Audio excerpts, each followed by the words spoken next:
আমাদের উপদেষ্টা নাহিদ ইসলাম, এখন সাবেক উপদেষ্টা, এনসিপির আহ্বায়ক, আওয়ামী লীগকে নিষিদ্ধ করতে পারেন নাই, গণহত্যার বিচার শেষ করতে পারেন নাই, নির্বাচনের রোডম্যাপ ঘোষণা করতে পারেন নাই, তিনি পদত্যাগ করেছেন।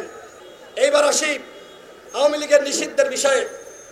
আমাদের উপদেষ্টা নাহিদ ইসলাম, এখন সাবেক উপদেষ্টা, এনসিপির আহ্বায়ক, তাকে আমরা কেন উপদেষ্টা বানিয়েছিলাম একটাই কারণ, যে তিনি জনগণের সাথে কমিটমেন্ট করেছিলেন তিনি রাষ্ট্র সংস্কার করবেন, তিনি গণহত্যার বিচার করবেন, তিনি আওয়ামী লীগকে নিষিদ্ধ করবেন। আজকে তিনি যখন ক্ষমতায় ছিলেন আওয়ামী লীগকে নিষিদ্ধ করতে পারেন নাই, গণহত্যার বিচার শেষ করতে পারেন নাই, নির্বাচনের রোডম্যাপ ঘোষণা করতে পারেন নাই, তিনি পদত্যাগ করেছেন।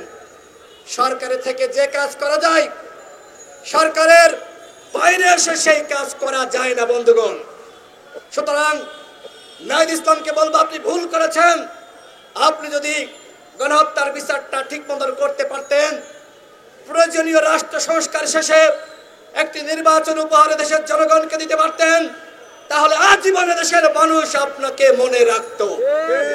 কিন্তু আপনি সেটি করতে পারেন নাই, এটি আপনার ব্যর্থতা। হয়তো আজকে মনে হতে পারে আমি ভুল বলছি, আমি দৃঢ় বিশ্বাস করি 5 বছর 10 বছর পরে হলেও আপনি বুঝতে পারবেন যে আপনি ভুল করেছেন।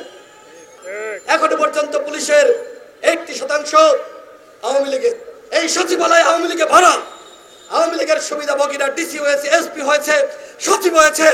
আমাদের 3 জন ছাত্র উপদেষ্টা, আমরা মনে করেছিলাম যে তারা অন্তত এগুলো বন্ধ করবে, কিন্তু তাদের দপ্তরেও ওই আওয়ামী আমলের সুবিধাভোগী সচিবরা নিয়োগ পেয়েছে। দুঃখ লাগে। খোঁজ দেখেন যে কোন কোন ছাত্র উপদেষ্টা আওয়ামী লীগের দামি এমপিকে পাশে বসিয়ে প্রোগ্রাম করছে। খোঁজ দেখেন আপনারা সাংবাদিক ভাইরা। আমি একদিন এই কথা বলে শেষ করব। প্রেস ক্লাব থেকে বের হয়েছে একটি প্রোগ্রাম করে, আমার কাছে একজন সাংবাদিক দৌড়ে আসলেন, দৈনিক ইনকলাবের। তিনি বললেন, ভাই অমুক উপদেষ্টা, ছাত্র উপদেষ্টা, তার দপ্তরে আওয়ামী লীগের সুবিধাভোগী সচিব নিয়োগ পেয়েছে। পাশে 2 জন ডিজিএফ এর কর্মকর্তা দাঁড়িয়েছিল, তাদের একজনের বাসা ঝিনাইদহ। তো 2 জন আলাপ করছে, বলছে রাশেদের বাসা তো ঝিনাইদহ, মানে আরেকজনকে বলছে। তো আসলেন, আমি তখন ওই সাংবাদিককে বললাম, আসেন আপনাদের কাছে যে তথ্য আছে এই ডিজিএফ এর কর্মকর্তার কাছে দেন, আমার কাছে বললে লাভ নেই। তো এই হচ্ছে অবস্থা। এইভাবে কি রাষ্ট্র চলতে পারে? আজকে ছাত্র উপদেষ্টারা দামি এমপিকে পাশে বসিয়ে তারা প্রোগ্রাম করছে। এই জন্য কি গণ অভ্যুত্থান হয়েছিল? আজকে আরেকজন ছাত্র উপদেষ্টা, তার বিষয় বলে শেষ করবো, মাহফুজ আলম। দেখেছেন আলমে আলম আজকে জাতিকে কিভাবে মলম লাগাচ্ছে, কখনো আবাদতের বিরুদ্ধে, কখনো জামাতের বিরুদ্ধে, কখনো বিএনপির বিরুদ্ধে। আজকে বাংলাদেশে যে অনেক সৃষ্টি হয়েছে এর মূল মাস্টার মাইন্ড হলো মাহফুজ আলম। সে গণ অভ্যুত্থানের মাস্টার মাইন্ড না।